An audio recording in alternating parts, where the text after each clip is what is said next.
So welcome here to our very first podcast with the Team Spartan. So ito yung mga new guards ng Team Spartan but lumalaban na to sa board.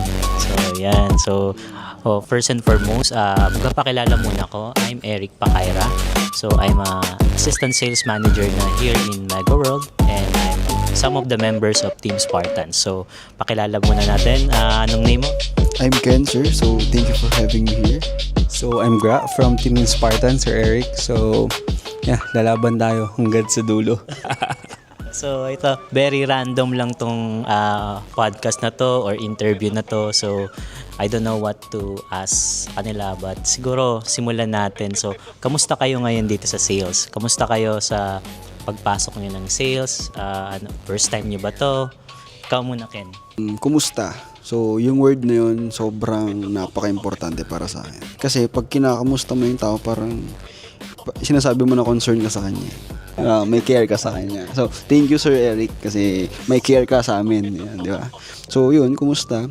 Okay naman, sir. So, yung sales, first time ko. Kasi galing ako ng aviation. Yun, so, kailangan ko mag-adapt sa new environment. At saka, kailangan kong, sa sales, di ba, dapat nagle-level up ka everyday. Mo yung natututunan mo. So, yun, kailangan mong maging maging sponge para ma-absorb mo yung natututunan mo sa everyday. So, yun. Yeah. So yun, parang sponge, di ba? Parang ina-absorb mo lahat ng energy, natututunan mo, nakikita mo sa mga senior and sa mga mancom natin and of course, yung mga natutunan bago sa atin to lahat, yung sales pagpasok ko din, bagong-bago to. So ikaw naman, Gra, kamusta ka dito sa sales industry, sa real estate? So, ayun nga. So, kamusta? Siguro, sa kamusta, I really feel good dito sa sales. Kasi, as a person, para sa akin, gusto ko lagi ng mga bagong bagay. So, yun yung parang pinaka-gusto ko sa work natin. Kasi everyday, new people, every different client, yun yung pinaka-gusto ko. Kasi sabi nga ni Ken, same kami sa aviation. So, sa aviation, pag ito work mo, yun na lang. Cycle mo na yun hanggang kailan, parang ganun. So, dito sa sales, ang dami kong natutunan. Lalo na yung pagiging mapasensya, tsaka pagiging consistent. Kasi yun yung parang, yun yung pinaka parang bread and butter ko. Kasi, what a word. So, yun nga. So, pag iniisip mo, pag wala kang patience sa sale, yung pag mainipin ka, walang mangyayari. Tapos parang hindi ka, kunyari, nagawa mo itong isang bagay, kinamagaan, hindi mo nagagawin. So, hindi siya mag-work as a salesperson. So, parang you need to improve more, be consistent, and be patient. So, yun yung parang pinakamagandang nangyari sa life ko as a salesperson. Ayun. Solid. Thank you, Sir Erling. Solid. Ang ganda ng mga sinabi ni Gra. And syempre, ang daming bago ditong matututunan kayo Saka, ayun nga na-curious ako kasi galing kayo sa aviation. I don't know exactly kung, alam ko lang, mechanical, I don't know kung saan part nun. Pero ano yung challenges sa inyong dalawa na, siyempre parehas naman kayo. So, yung pagpasok nyo dito, ano yung mga challenges na na-encounter nyo coming from aviation to sales industry, tapos nandun pa kayo sa highest level shit ng sales, which is where we are selling millions. Sometimes we can sell pa billions, 'di ba? So, ano yung mga challenges na na-encounter nyo as a new guard? Ayun, siguro yung pinaka-challenge na encounter ko is yung bagong environment. Kasi yung sa aviation kasi, parang yung environment namin dun, papasok ka, tapos ang iisipin mo, puro technical kasi ang gagamitin mo sa pag-work is yung kamay tsaka yung physical, parang ganun lahat. So, tsaka mental din naman since for safety naman yung ginagawa namin dun.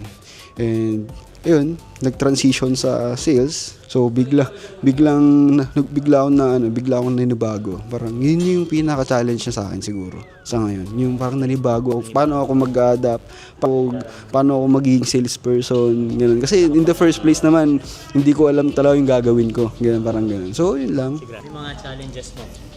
So, siguro from aviation into sales, parang pinaka-challenges ko lang is, para sa akin, no, wala masyado kasi sa previous work namin sa aircraft maintenance, so yung parang na-apply ko lang sa sales, sa aviation to sales, is yung working under pressure.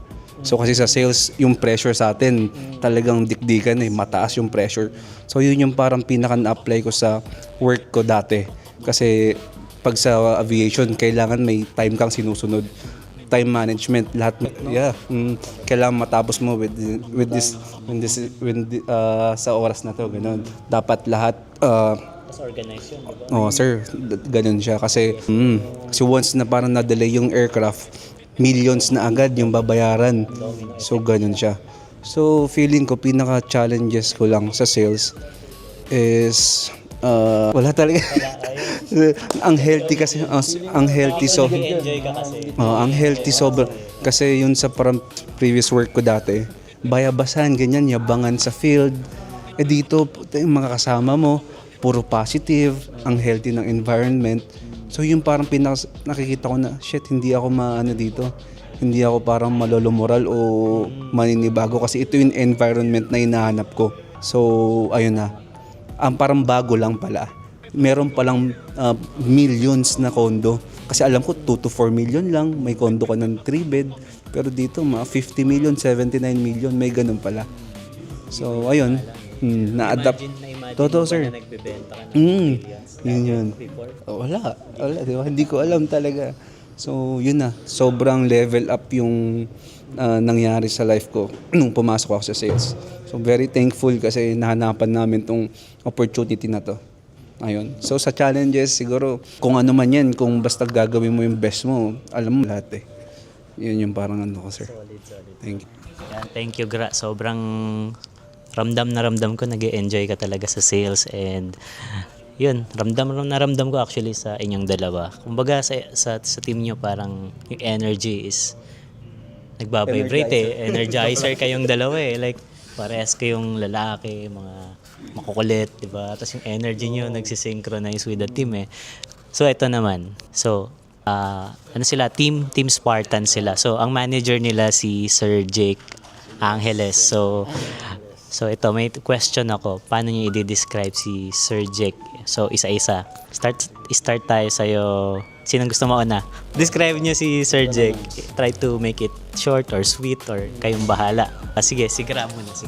So, Sir Jake, sana wag lumaki ulo mo. Hindi, joke lang.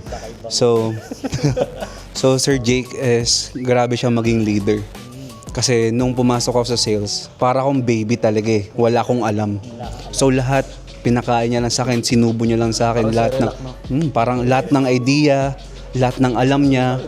Wala siyang gina-gatekeep. Talagang almost lahat ng alam niya sa sales. Kung paano bumenta, paano ka magkaroon ng sales, tinuro niya.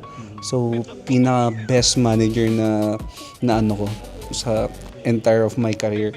So, very thankful kasi sa Team Spartans ako napunta.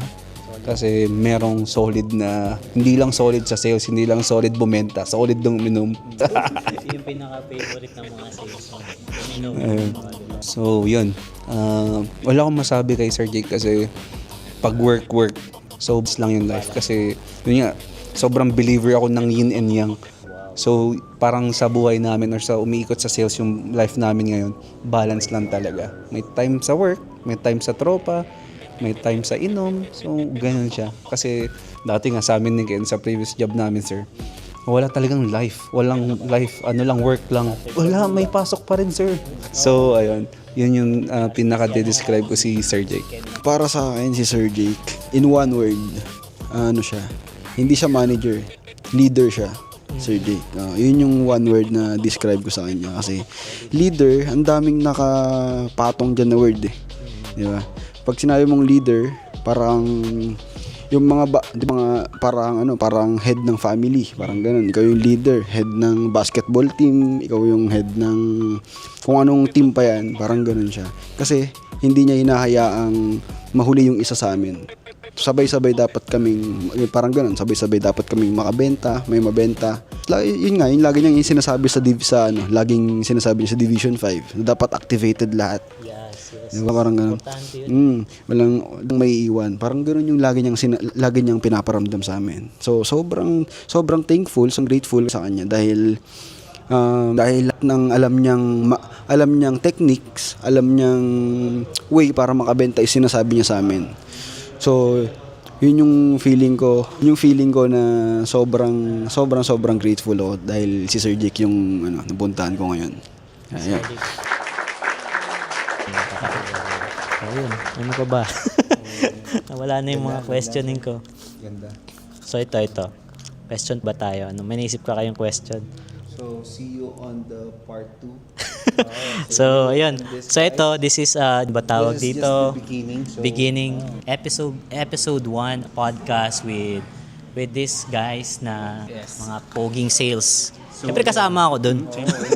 If you want a content like this, just comment down below, guys, para gawa pa kami ng madami. Oo. And don't forget to follow this page. Yeah. Okay guys. See you.